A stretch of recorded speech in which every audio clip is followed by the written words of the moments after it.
Senator, thank you very much for your time. Thanks Absolutely. for joining us, Glad as to we're be only a with you, few Mike. hours away from the debate. Donald Trump, sure to hit Hillary Clinton on issues from the email scandal to Benghazi. She scores highly in polls on experience, temperament, but is scoring even below Donald Trump when it comes to Americans saying they do not find Hillary Clinton trustworthy. And it continues to be a drag on her campaign. How tonight, at a relatively late date, does she begin, if she can, to change that narrative? I think she can change it when voters see and make a comparison. I think they're going to have a chance tonight to compare Hillary's decades of dedication to Donald Trump's decades of deception. When she got out of law school and she was fighting to provide equity to young people in the education system or in juvenile justice system, Donald Trump was being sued for housing discrimination by the Justice Department. When she was First Lady fighting to give 8 million kids health insurance through the CHIP program, Donald Trump was doing projects and then not paying contractors, working people, some of whom had to go bankrupt as a result. And then she was Senator and First Lady doing health care for first responders after 9/11.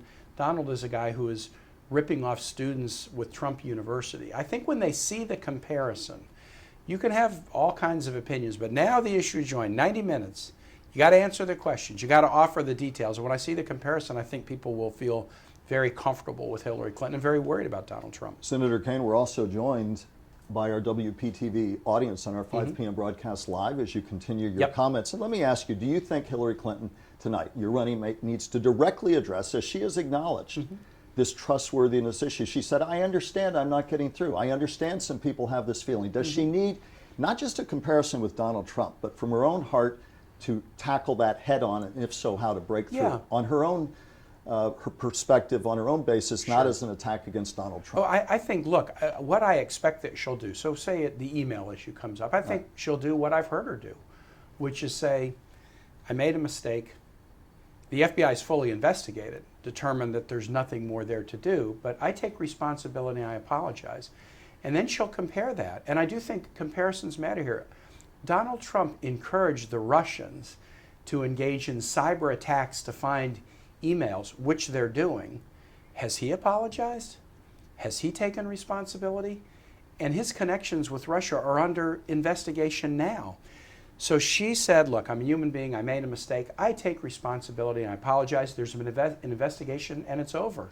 Donald Trump has said something that's probably more destabilizing, that is being investigated, and he won't apologize. Senator Kaine, they say one of the cardinal rules of politics is you can criticize your opponent, but not their voters. And her comment about up to half of his supporters being part of a basket of deplorables, Islamophobic, xenophobic, and the like, has not gone over well in polling. Does she owe the American public an apology tonight? He's going to hammer on that. Sure. Will she directly apologize to the American public, tens of millions of whom, whether your campaign likes it or not, voted for Donald Trump and have been lumped into this basket? I think she's already said, look, I misstated. I should have said it slightly differently. But I'll tell you something. Slightly differently? Well, I'll tell you something, Michael.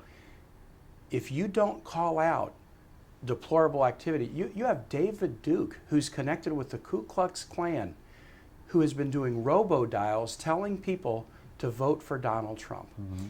Now, if you don't call out deplorable activity like that, if you don't call out somebody who's saying that Mexicans are rapists and criminals, or that women are fat pigs, slobs, and dogs, if you don't call that out, you know what happens? Our history shows if you don't call it out, it grows. It gets bigger. It gets more destructive. So what she said, I think she could have adjusted it slightly. But let's you and me compare. I mean, let's compare between that, what she said. I should have said it a little bit differently. But going after a federal judge because his parents were Mexican, saying Muslims shouldn't be treated as equal citizens in this country. I was a civil rights lawyer in Richmond for many, many years. And what I learned is, if there are deplorable comments that demean people, making fun of a disabled, you've got to call that out, because if you don't, it grows. Senator, I talk to Floridians in our community, the Palm Beaches and Treasure Coast, all the time. Two issues this summer crystallized their absolute frustration with politics on both sides of the aisle. The Zika crisis, where we still can't get funding, and the water crisis, the algae crisis. They say it's the same old on both sides of the aisle.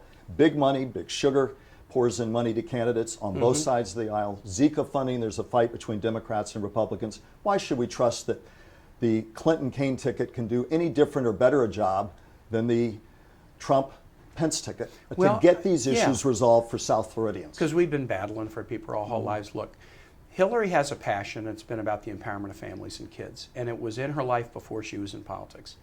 Donald Trump has a passion too. It's been himself. We've never had a president who put himself first. We've never had a great president that put himself first. We always elect people who have a track record of putting each other first. And then the other thing I'll say is there are examples of things that are a problem. Let's use Zika as an example. We actually found a bipartisan compromise in the Senate. Right. $1.1 billion. Democrats and Republicans, we negotiated, we come up with a compromise. The House decided they wanted to fight with Planned Parenthood and try to fight with the Affordable Care Act, so they added in things unrelated to Zika. But I can tell you, I think we're going to get there on Zika. And you know what it's going to be? It's going to be what the Senate agreed to do in a bipartisan way 3.5 months ago. That's where we're going to get. Was it easy to get there? No, but I think we're going to do it, and we're going to do it in a bipartisan way. And so I get people are frustrated. Hey, I was frustrated when I decided to run for city council in 1994 in Richmond. I've been frustrated with things my whole life. But the question is, do you participate in trying to solve it, or do you basically walk away? And I guess maybe because I lived in Honduras when it was a military dictatorship and people couldn't vote, and I saw people praying for the day when they could vote.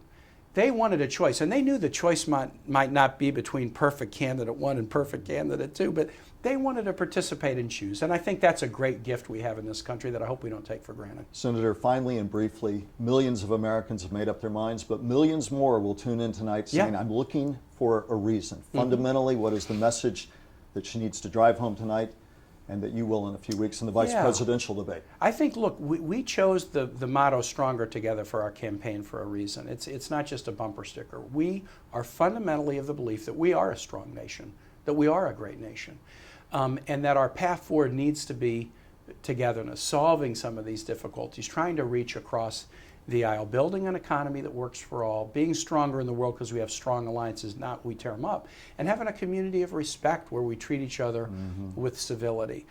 Hillary has got to, obviously, if Donald Trump's saying one thing about her, she's asked tough questions, she's got to respond. But at the end of the day, what's going to carry this thing forward is painting that positive vision of an America that's stronger together. I point out, that's Hillary's book. Donald Trump wrote a book when he decided to run for president called Crippled America. I think the visions are very, very different. One is upbeat and positive. One is pretty doom and gloomish. And I just know the America that I see as I'm traveling around. We have problems, sure we do, but we can solve them. We're optimistic, can-do problem solvers, and I think that's the direction that Hillary's going to come at in all the debates tonight, and then she has 2 more, and I have one next week. That's what we're going to do. Senator, thank you. We Hey, appreciate thanks. your time.